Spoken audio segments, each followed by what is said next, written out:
Hoy daremos el teórico oclusión dentaria. Aquí tenemos la bibliografía que van a necesitar. La primera es para la primera parte, que es crecimiento y desarrollo. Y los demás son extractos de lo que se utiliza en el teórico. Mayoral nos dice que el cráneo es 7 veces mayor que la cara al nacer, y con el desarrollo de la dentición, el desarrollo de la cara aumenta 12 veces en la pubertad, hasta que en el adulto ocupa igual proporción.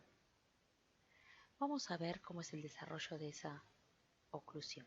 De 0 a 6 meses, en un niño hay gran desarrollo del maxilar inferior que se encuentra en disposición al nacer, promovido por la succión, el amamantamiento. Ahí se produce el primer avance mandibular. Hay un gran desarrollo y maduración de los músculos del cuello, como los músculos elevadores. Todo favorece para producir el amamantamiento. Las articulaciones temporomandibulares son planas y permiten el movimiento antero-posterior necesario para el ordeñe. Tenemos una vista frontal y lateral de esos rebordes en contacto en el sector posterior, mientras que en el sector anterior se encuentran en disoclusión para el amamantamiento. A los 6 meses ya comienza la erupción dentaria y con ella aparece el hueso alveolar acompañándolo. Se establece el primer contacto dentario. Ahí tenemos el primer trípode oclusal que se relaciona con las ATM y el sector anterior en contacto. Apoyo a nivel anterior que mantiene la distancia intermaxilar. No hay separación de los rebordes, ya que el espacio que había en el sector anterior es ocupado por los dientes. Determina una posición repetitiva de cierre.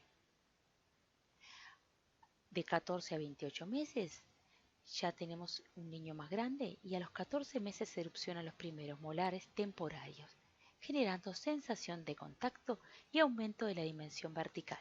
Acá sí se separan los rebordes alveolares con contacto de los molares. Tenemos el primer levante fisiológico de la oclusión, con la erupción de estos primeros molares temporarios. Ya a los 14 a 18 meses erupcionan los caninos y de los 24 a 28 meses erupcionan los segundos molares temporarios.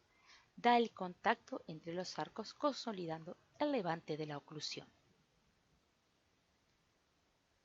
A los 3 años el niño ya tiene la dentición temporaria completa. Tenemos una mandíbula que crece con más intensidad que el maxilar superior. Es una arcada que son semicirculares con incisivos en posición vertical. Es una oclusión encajonada, se llama en tapa de caja. Queda todo muy trabado. El plano oclusal plano, no existe curva de Spee, más adelante vamos a explicarlas, y tiene una ligera sobremordida. Vemos bien cómo los bordes incisales casi llegan al borde gingival. Tiene una relación de contacto intermaxilar trabada, dada por el engranamiento dentario y la traba de caninos. Vemos unos caninos bien puntiagudos y filosos, con poco desgaste. El plano poslácteo vertical se da en los segundos molares temporarios, formado por las caras distales. ¿Qué es el plano poslácteo? Se da entre el segundo molar temporario inferior comparado con el superior, es unos 2 a 3 milímetros más grande en sentido mesiodistal. Los segundos molares temporarios inferiores ocluyen de forma que la cúspide mesial articula por delante de su correspondiente superior, lo cual tiene una importancia diagnóstica que nos permite ver ese crecimiento de la mandíbula si acompasa o no. La guía eruptiva del primer molar permanente nos va a dar, si de un escalón mesial, la relación oclusal de normooclusión. Si es recto, vamos a tener relación de cúspide a cúspide. Y si es un escalón distal, relación oclusal de distooclusión. Acuérdense que la cara distal del molar inferior va a guiar la salida del primer molar inferior, primer molar permanente. Entonces, de acuerdo a esa cara distal, vamos a tener después la relación que más adelante vamos a ver como llave molar de Angle. De 3 a 5 años es una etapa de utilización y desgaste. Es un desgaste fisiológico que permite los movimientos mandibulares. Vieron recién en la diapositiva anterior que teníamos unos caninos importantes, puntiagudos, cúspides bien marcadas, acá ya tenemos una etapa que está mucho más desgastado todo. Ven el canino, lo cual está bastante recto. Entonces, desaparece el engranamiento cuspidio. El crecimiento evolutivo de endos maxilares va a crear diastemas. Al salir de esa etapa de caja por el crecimiento y por el desgaste, vamos a tener diastemas y los patrones de masticación con amplios movimientos laterales. El niño ya no va a ser abre y cierre como antes. Ahora ya va a poder moverse en lateralidades. Aumenta la potencia de los músculos maceteros. Las ATM reciben excitación alternada durante los movimientos mandibulares de trabajo y balance, con lo que lleva a la diferenciación de los tubérculos articulares. ¿Qué quiere decir esto? Que veníamos de una articulación bastante plana de la succión y que de comer alimentos más blandos a tener que hacer movimientos de lateralidad y propulsión y va a provocar que ya la articulación se empiece a moldear.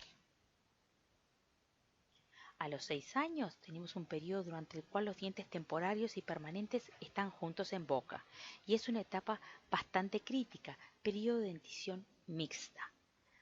Erupción del primer molar permanente. Es una etapa en la cual tenemos intercambio de dientes temporarios con molestia del paciente, erupción de dientes permanentes y hay una erupción del primer molar permanente que no hay ninguna caída de dientes temporarios. Los niños le molesta porque está erupcionando un diente, pero los padres no se dan cuenta de que está un diente permanente en boca porque no se cayó ningún temporario. Se establece la guía de lateralidad y aumenta la dimensión vertical a nivel posterior porque se da el segundo levante fisiológico de la oclusión por este primer molar permanente. Al erupcionar por grupos no se ve alterada la oclusión, la dimensión vertical y la masticación. Al estar segmentado en grupos, siempre vamos a mantener esa dimensión vertical. Los incisivos con el molar permanente van a mantener una dimensión estable que permite que mientras se intercambian los otros dientes va a estabilizarse la oclusión y la dimensión y permite la masticación de ese niño.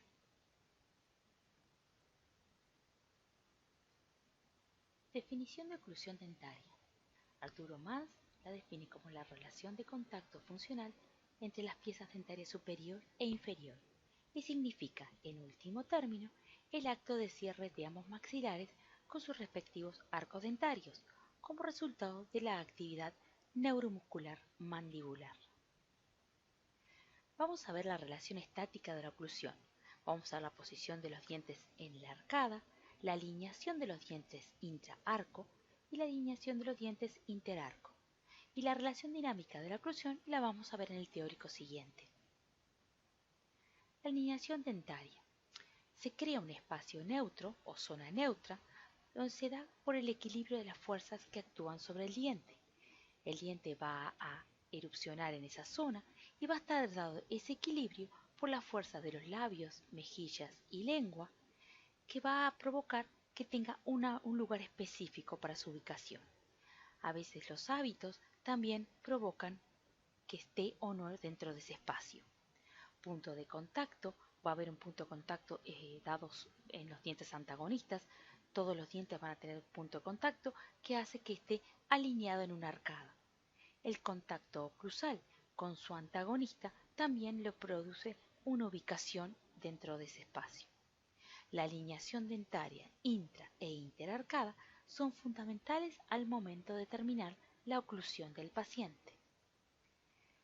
Todo lo que nosotros vimos que se creaba ese equilibrio dentro de esa zona es el equilibrio de Godón. ¿Cómo se pierde ese equilibrio de Godón? Frente a una fuerza excesiva de labios, mejillas o lengua, que provoca un volcamiento o una giroversión de ese diente fuera de la arcada, por una succión del dedo, por una succión labial o por una hipertonicidad labial o la lengua muy hipertrófica, hace que el diente salga de su posición. La pérdida dentaria también provoca generalmente un volcamiento de los dientes que quedan hacia mesial y que va a provocar una pérdida dentaria, que los dientes antagonistas frente a la fuerza eruptiva que siempre tienen, haya una sobreerupción dentaria. Como ven en la imagen, una pieza, un molar sobreerupcionado, porque no tiene un antagonista que pare su erupción continua. Los hábitos, como vimos anteriormente, es una forma de sacar ese diente de su lugar por una fuerza excesiva, como puede ser un paciente que toque un instrumento como el clarinete, por ejemplo, lo cual se apoya sobre ciertos dientes y en el correr del tiempo puede ser que haya volcamiento. Alguna succión o de las uñas, o mordisqueo de uñas, o de algún bolígrafo o instrumento, también provoca esa pérdida del equilibrio. Vamos a estudiar ese diente en un plano horizontal, ya que se determina la forma de la arcada, esa ubicación específica del diente. Entonces, se determina la forma de la arcada por la unión de las puntas de cúspides vestibulares y linguales o palatines de una hemiarcada con las del otro por medio del pasaje por los bordes incisales. ¿Qué vamos a ver? Que hay diferentes formas de arcada. No son todas iguales. Hay toda esta variedad, cada paciente puede tener una variedad y puede provocar distintas situaciones, como puede ser en la superior triangular, bien acotada al espacio, va a producir una arcada muy ojival, muy profunda, una arcada bien triangular. Generalmente esto corresponde a un paciente respirador bucal, lo cual generalmente está con la boca abierta porque solo puede respirar por la boca. Entonces se produce que los labios y más que nada las mejillas estén hipertrofiados y tensos.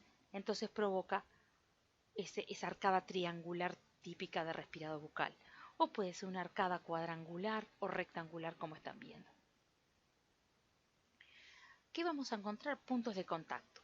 De acuerdo a la ubicación de la arcada en que estemos, vamos a encontrar diferentes puntos de contacto. En el sector anterior son facetados, generalmente con el correr de la vida del punto pasa a faceta, y de acuerdo a la ubicación de la arcada vamos a tener verticales o horizontales. Y vamos a tener troneras. Ese punto de contacto va hacia lingual y hacia vestibular, producir troneras, espacios de ubicación, y tronera oclusal y una tronera gingival. La tronera gingival es la ubicación de la papila gingival. Vamos a ver en el plano sagital que tenemos curvas de Spee.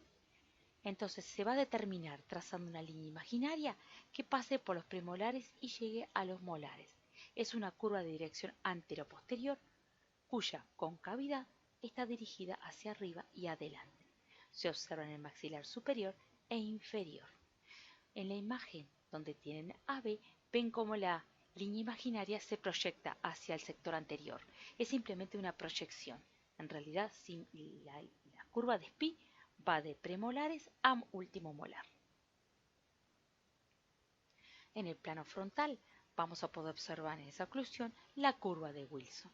Es una curva latero-lateral a concavidad superior que se da por la unión de las cúspides vestibulares y linguales o palatinas de un diente multicuspidio con su homólogo en la otra hemiarcada. ¿Qué vamos a ver? Si ustedes se fijan en la mandíbula, tienen que las vestibulares de un lado son más altas que las linguales de ese mismo diente. Y si lo proyectan como está esa línea, ven que las linguales son más bajas y las vestibulares son más altas del otro lado. Entonces, esa curva queda a concavidad superior. Vamos de lado a lado de la hemiarcada. Plano de oclusión, que podemos ver en una oclusión. Es un plano imaginario que une las cimas cuspídeas de todos los dientes y bordes incisales. Sagitalmente se ve como una línea imaginaria, desde bordes incisales a la cúspide disto-vestibular del segundo molar inferior. En toda la arcada, si pusiéramos una cartulina, veríamos que algunas cúspides tocan. Ahora, si voy en el plano sagital, ¿no? Mirado sagitalmente, veo esa línea imaginaria de borde incisal hasta el último molar. Como ven en la imagen, algunos dientes pueden ser que no toquen, pero que toque la gran mayoría de esas cúspides, ya crea ese plano imaginario. Ese plano va a tener referencia con otros. El plano de Frankfurt, que lo vimos anteriormente en relación al arco facial, tiene una divergencia con relación al plano, mientras que el plano oclusal es paralelo al camper. En la anatomía oclusal podemos ver diferentes elementos.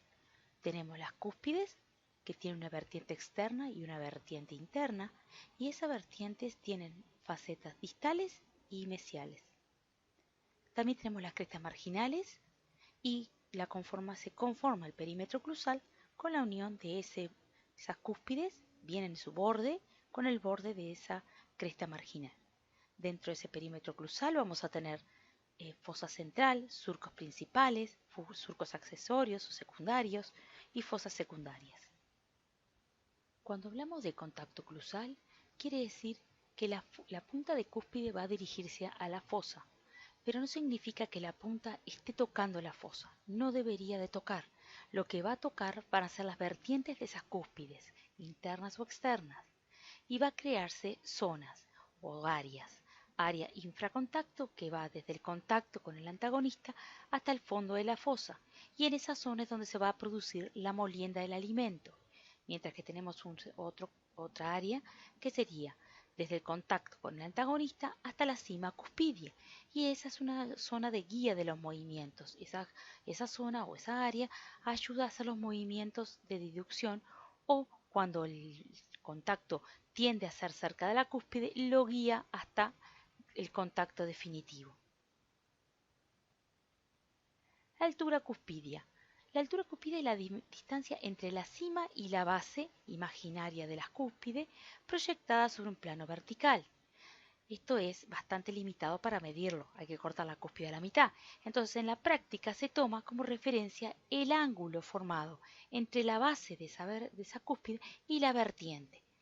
Por lo tanto, esta altura varía si varía el eje longitudinal del diente. Nosotros para comprar cuando vamos a las casas dentales y le pedimos ángulo de 30 grados, diente de 30 grados o de 20 o de 0, ese ángulo en grados es lo que pedimos, es cuando la vertiente se forma un ángulo con la base. Y esa altura va a variar si nosotros el diente se inclina, naturalmente se inclina por algún efecto de la lengua o los vecinos, los antagonistas, y la altura va a variar. Características de esas cúspides. Tenemos cúspides de soporte o fundamentales que nos dan la dimensión vertical, esa altura en la dimensión vertical de oclusión, nos dan la masticación y que nos dan la estabilidad dentaria y mandibular. Nosotros decíamos hoy que había contacto entre vertientes. Si la cúspide queda bien estabilizada, bien centrada, dirigida a fosa y estabilizada por las vertientes, va a dar una estabilidad dentaria, y al estar los dientes estabilizados, la mandíbula o la arcada queda estabilizada. Cúspides guías o no fundamentales. Protegen a los tejidos, ya que son vestibulares superiores y linguales inferiores. Entonces van a hacer una protección de los tejidos. Van a dar la estética, van a guiar los movimientos, como decíamos hoy, si frente a movimientos deductivos o frente a que hay un contacto prematuro en esa zona, van a tender a querer estabilizar esa mandíbula. Corte de alimento también se da llevando el alimento hacia la zona de molienda.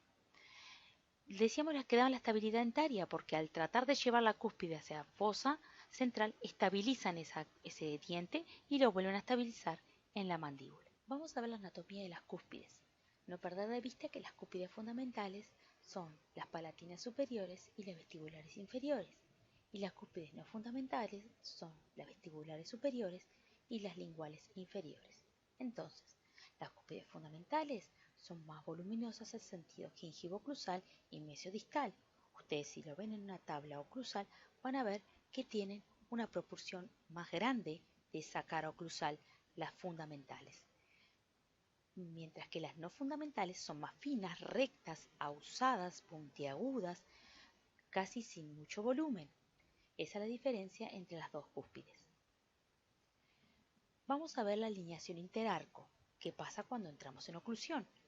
cuando el arco superior se relaciona con el arco inferior, de forma que las cúspides no fundamentales, vestibulares superiores y linguales inferiores, cubren a las cúspides fundamentales, protegiendo los tejidos circundantes.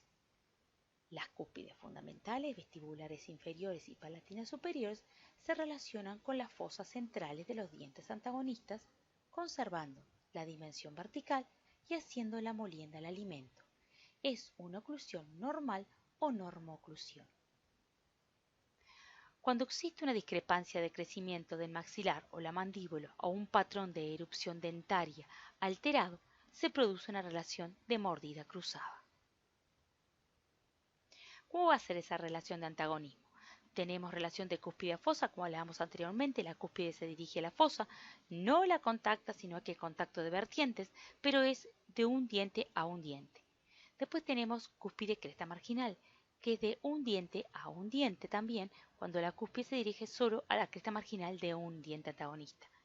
Cuando tenemos la cúspide espacio interproximal, es de 1 a 2 dientes. Ese diente antagonista toca con dos crestas marginales inferiores. Esta es la relación más desfavorable, ya que podemos provocar o puede haber una separación del punto, pérdida del punto de contacto, y esa relación de contacto puede llegar a lastimar la encía o la papila gingival. Llegamos a la relación molar de Angle, la clase 1 o normoclusión. ¿Qué queremos ver? Nosotros le decimos al paciente que abra y vemos a nivel de primer molar, superior e inferior, cuál es la relación. La relación clase 1 o normoclusión es cuando la cúspide mesiovestibular del primer molar superior se relaciona con el surco mesiovestibular del primer molar inferior. Esto es una normoclusión y lo vemos cuando le decimos al paciente que abre la boca, observamos a nivel posterior y vemos una normoclusión. Puede haber dos situaciones, clase 2 o distoclusión o clase 3 o mesioclusión. Clase 2 o distoclusión, la cúspide mesiovestibular del primer molar superior se relaciona con el espacio interdentario entre el primer molar y el segundo premolar. Lo que nosotros decíamos que el surco mesiovestibular del primer molar inferior se distalizó de esa cúspide mesiovestibular. En la clase 3 o mesioclusión, la cúspide mesiovestibular del primer molar superior se relaciona con el surco distovestibular del primer molar inferior o el espacio interdentario entre primer molar y segundo molar inferior. Aquí vemos, partiendo siempre de la cúspide mesiovestibular, que el surco mesiovestibular inferior se desplazó hacia mesial. Entonces la situación es, nosotros partimos siempre de la cúspide mesiovestibular del primer molar y vemos ese surco inferior para dónde está. Si coinciden, es normo. Si se desplazó hacia distal, es distoclusión. Y si el surco inferior se desplazó a mesial, es mesioclusión. Siempre la referencia, partimos de esa cúspide mesiovestibular superior. Hay otra relación que también podemos ver a nivel de molar. Es la relación molar de Andrews. Es la relación que se determina cuando la vertiente distal de la cúspide distovestibular del primer molar superior está en contacto con la vertiente mesial de la cúspide mesiovestibular del segundo molar inferior. Ahí se produce un contacto que también lo podemos estudiar. La llave canina la podemos observar pidiendo al paciente que nos muestre la oclusión y vamos a ver que hay una normoclusión de clase 1 cuando la cúspide del canino superior se relaciona con el espacio interdentario entre canino y primer premolar inferior. Nuestra referencia va a ser el canino superior y vamos a ver ese espacio interdentario si se queda en relación normo o se distaliza o mesializa. En la distoclusión clase 2, el espacio interdentario entre canino y primer premolar inferior queda por detrás de la cúspide del canino. Y en la mesioclusión clase 3, el espacio interdentario entre canino y primer premolar inferior queda por delante de la cúspide del canino superior. Nuestra referencia es el canino y vemos ese espacio si coincide normo, si se distaliza o se mesializa. Vamos a ver la relación de los dientes anteriores. Los dientes anteriores, ¿qué funciones cumplen? La de estética, dan la parte estética en el sector anterior, el soporte de los labios, ya que sobre esos dientes van a ir apoyado el labio y para darle más sustento al labio. Para el habla hay fonemas que utilizamos el sector anterior para producirlos. La incisión de los alimentos vamos a cortar con los dientes del sector anterior y guía de los movimientos excursivos, ya sea para propulsión el sector de incisivos o lateralidad para los caninos. ¿Qué vamos a observar en el sector anterior? El overjet y el overbite y trayectoria incisiva. El overjet es la distancia en sentido horizontal desde el borde del incisivo de los dientes superiores hasta la cara vestibular de los dientes inferiores. Es un rango de medida de 2 a 3 milímetros. El overbite es la distancia entre el borde incisivo del diente inferior y la proyección del borde incisivo del diente superior en la cara vestibular del inferior. Es un rango de medida de 3 a 5 milímetros. Trayectoria incisiva es el trayecto que realizan los bordes incisales de los dientes inferiores sobre las caras palatinas de los dientes superiores en propulsión. Acá tenemos diferentes formas. Tenemos la clase 1, normoposición, que ya acabamos de decir, el overjet y el overbite normal. Y después tenemos clase 2, distoposición, que se divide en subdivisión 1, que tiene un gran overjet y poco overbite, y subdivisión 2, gran overbite y poco overjet. Y la clase 3, mesioposición, que acá podemos ver tres tipos: el borde a borde, el invertido o mordida abierta. Todo esto acompañado generalmente con un molar y un canino. También, si fuera una clase 2, división 1, tendríamos una clase molar y un canino en clase 2. Generalmente. Aquí vemos clase 1 molar, clase 1 anterior. Tenemos la relación a nivel molar y a nivel anterior. Clase 2, aquí vemos la relación a nivel del sector de molares y al nivel del sector anterior. Clase 2 molar, clase 2 anterior. Vemos una subdivisión 1 y vemos una subdivisión 2, para que ustedes tengan la referencia de cómo se da. Clase 3 molar y clase 3 anterior. Tenemos en el 1 clase 3 but a but, bien como están borde a borde, y el 2 sería clase 2 invertida, y en la 3 es una mordida abierta. Si ustedes se fijan en el 2, ahí pueden ver en los molares cómo están en mesioclusión o en mesioposición. Repasando, tenemos una clase 1, ¿no? Tenemos a nivel de molar y a nivel de caninos y en el sector anterior también. La clase 2 es simplemente para visualizarla porque nos faltaría una subdivisión. Vemos a nivel de molar, a nivel de canino y en el sector anterior una clase 2. Y en la clase 3 vemos a nivel de molar y a nivel de caninos y en el sector anterior. Muchas gracias.